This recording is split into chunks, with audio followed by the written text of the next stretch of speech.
YouTube, man? It's your boy Young Dub coming at y'all with another video here. I don't know no other way to do this video other than to say, man, he blew him. So what you see right here in front of you is only going to be two of my Skar, my former Skar DDX 10-inch subwoofers, man. So what happened? A couple weeks I told y'all, hey man, I was going ahead and scrapping the whole little audio or whole little budget audio build that I had planned for this year, man, and just going to work on the mids and highs, which I have been doing.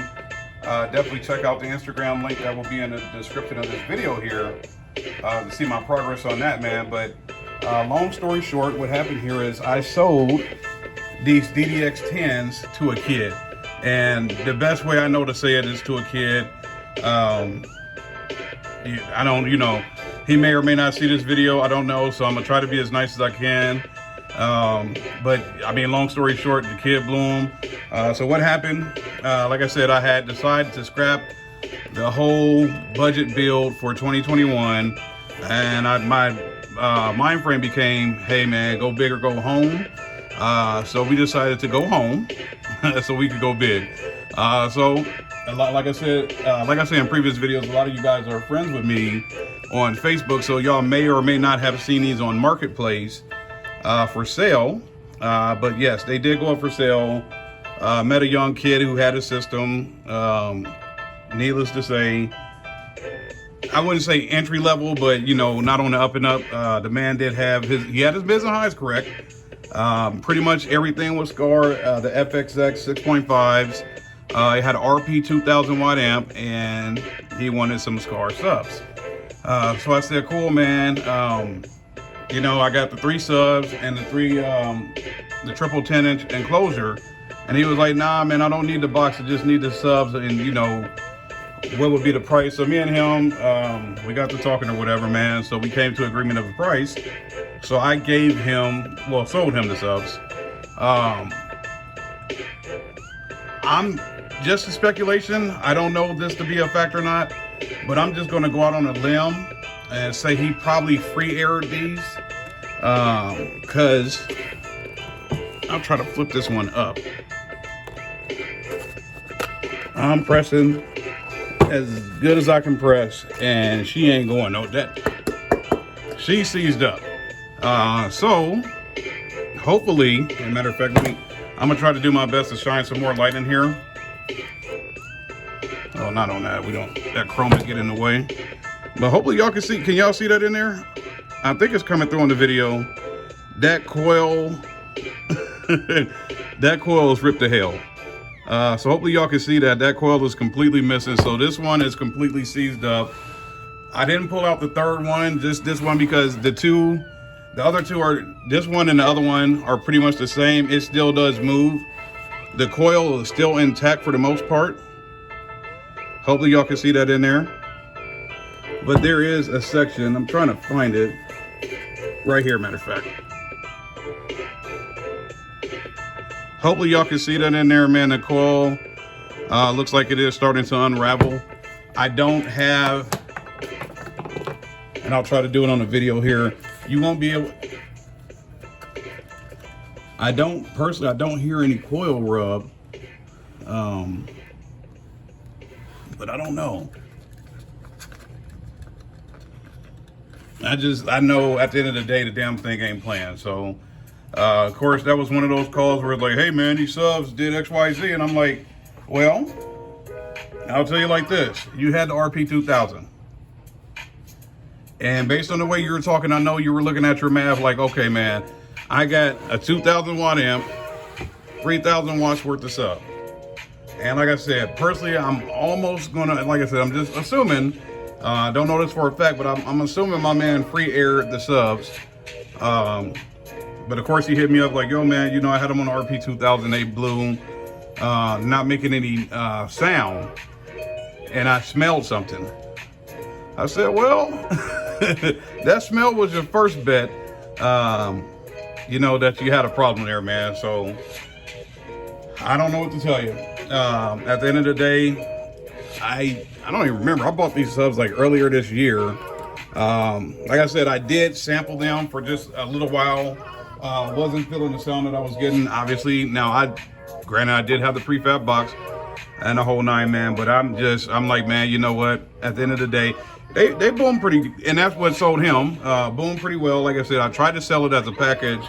All three of the subs, along with the 3-inch or triple 10-inch subwoofer box, and like I said, I don't know my man's budget at the end of the day. But he wasn't trying to go for the box as well, so we ended up with this here. So now what I got is a couple of 10-inch motors, well, 3 10-inch motors, because obviously, like I said, I had 4. Was going to keep the brand new one as a spare, but since I sold these, I had sold the brand new one as well. I'm like, I'm not, at least as of right now, I don't plan on running 10s. Resilient Sounds is where I'm leaning, probably 12s, but that remains to be seen, man. There could be some developments. Anything could happen. Like right now is freaking July 2021, and I'm talking about 2022 for the base. So we'll see what happens there, man. But yeah, so like I said, man, long story short, I'm only showing 2. The other one is back over there. I didn't feel like there's some stuff laying on top of it. I didn't feel like grabbing all this stuff and moving it, because if you're a bass head just like me, hopefully you just got done watching 12 Volt Talk with Big D Wiz and Rob Hi-Fi Vega interviewing JP, and you see me on there shamelessly begging for JP to send me an 8300, man. Let me test it, let me get my hands on it, let me play with it, man. So but yeah, so right now I've got, only showing 2, but like I said, I've got a total of 3 Skar DDX woofers.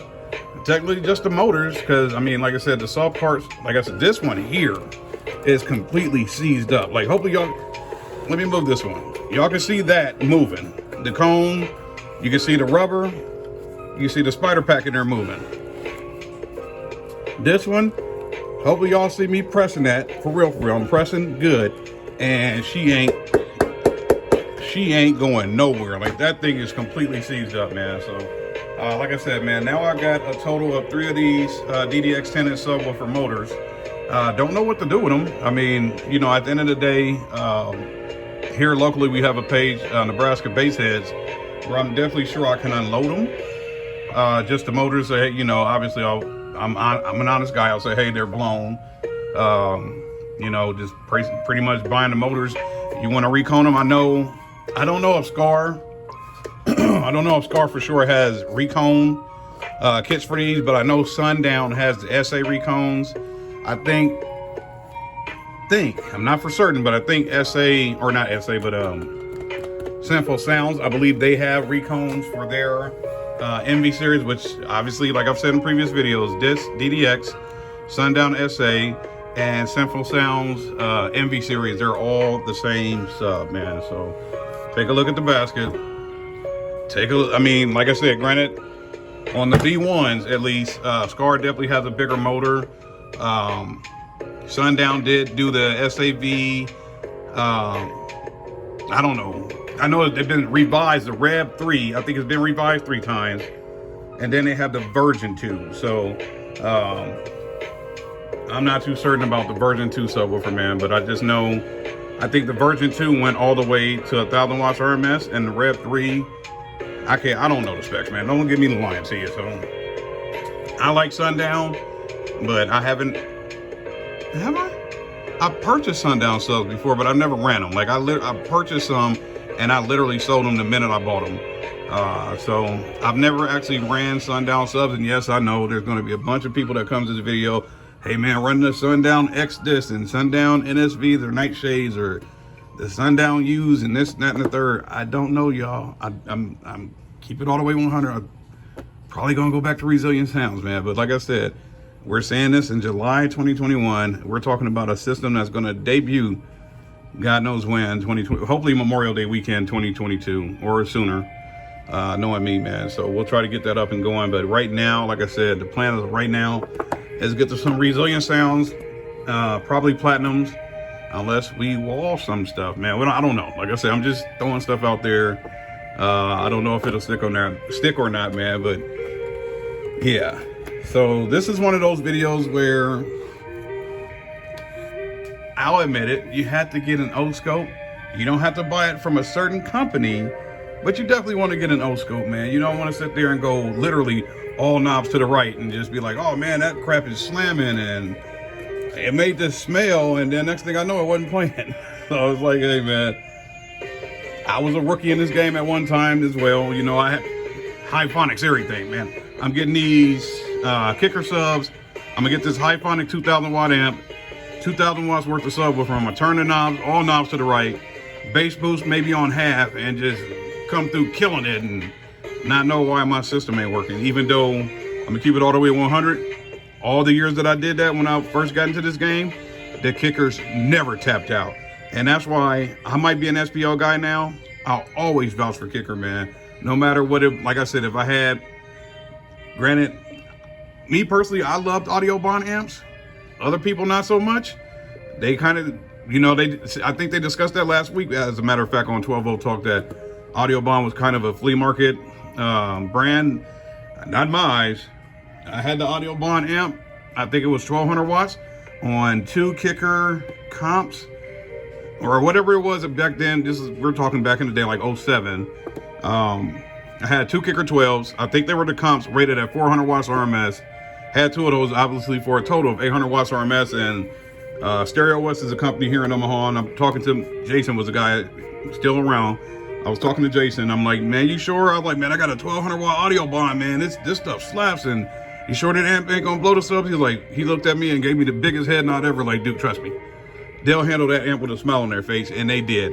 And I pounded that for about a year. Sold it to my brother, as a matter of fact, and he went on down the road and pounded them until he sold them, man. So I'll always vouch for kicker, man. So now on to the next one. Like I said, man, I'll probably post this. I'll probably post the pictures on Facebook, man. Like I said, man, I don't know. I'm trying to be nice as possible. I don't know if the guy's gonna see the video or not, man. We all have to learn. So that's all there is to it, man. We all have to learn. But since I don't want to mess around with the battery yet, because we still got to do a video on that. Let me take a look at something here. Hold on just a second. Let me grab something right quick. All right, folks. So I grabbed what I wanted to grab here, which is my digital multimeter. This is one of those tools where basically, if you're into car audio, this is like a person being into religion. This is your Bible. So definitely got to have one of these. Haven't picked this thing up in quite some while, so let me make sure she's good to go. Matter of fact, let me put her up here. Might be able to play with her, but don't know for the video. But let's create a short. Hopefully y'all heard that. Maybe you did, maybe you didn't. But basically what happens here, if you want to test your ohm load on your subwoofers, man, you go to your little ohm sign. 20K is probably the best way to do it, to make sure that you can check the ohm load into your subwoofer. So let's go ahead and plug these in and see if we get anything, which I highly doubt we will. Like I said, this one here is the one that is completely seized up, but yeah. We're getting 0.00, like that's completely gone. Let's try this one over here and just see what we get. Sometimes, and that's another thing that you guys might want to take into consideration. Sometimes these things can be blown, and you might still get a readout on your let me see if I can turn that backlight on. Maybe that'll make it a little easier. Sometimes you'll still get a readout on the coil. So hopefully y'all can see my hand in the background back here pushing on the sub. And that right there, what you see in front of you is a complete, I guess say showing as of how box rise works. This coil, like I said, is supposed to be dual 4 ohm, obviously is blown. So we're not getting a readout on the digital multimeter, man. But anytime your subs move, I mean, it could literally be something as simple as breathing on them. Anytime they move, you'll see that impedance jump all over the place. That's box rise or impedance rise, whichever way you want to look at it, man. So that's why you mess around and get 3,000 watts worth of subs, and You mess around and put 3,500 watts worth of 3,500 watts worth of amplifier on them because of the impedance rise, man. So all of that really depends on the build, man. But yeah, so hopefully you can see that. As far as moving the coil, moving the spider pack, we still get a readout, man. But like I said, her sitting there resting is 0.00. It probably was reading around 4 or 3 point something when they were brand new, man. But obviously that's a done deal, man. So make sure if you're going to get into this game, like I said, having this little piece of equipment right here is definitely something that you need to have. A lot of people will say that you can set your gains based off the multimeter, which you can. But at the end of the day, if you don't know, and a lot of that is like, okay, I'm gonna set it based on the voltage to my deck, and at the end of the day, if you don't know where the deck clips at, then you're still kind of doing yourself a disservice, man. So hey, find yourself somebody like me. You know, I mean, it's like I said, if I sell you a product, I'll more than likely help you with it. But find yourself somebody like me or anyone available with those, like I said, with an O-scope or those tools to assist you and to make sure that you're not clipping as far as from the deck to the amp, wherever the hell you come, the bass knob, anything that, the epicenter, anything that you put into that chain, you want to make sure that you tune accordingly and that you're not clipping your equipment. Distortion kills, man. So when you clip a sub to hell, you end up with that readout right there. Should be getting 4 ohms or 3 point something, and you're getting 0.00, man. All because you had 2,000 watts worth of amp, and in your head, the math added up to all knobs to the right, and that just doesn't work that way, man. So y'all let me know. I know PSI, I don't know if they're back up and running. I know he had shut down due to wanting to spend time with his family and obviously COVID. I know EXO is doing the sound stream motors with PSI self parts. I could do the same. Like I said, still only have 3 of these. I'll have to buy another one. And if I'm going to swap out that one for PSI soft parts, I'm definitely going to do a 4th. But like I said, anyway, right now we're looking at resilient sounds. But I don't know. I might holler at one of my buddies, see what we could do about reconing these and go from there, man. So stick around. Still got tons more to do as far as uploads and all that type of stuff on the channel here, man. And it's the same as always.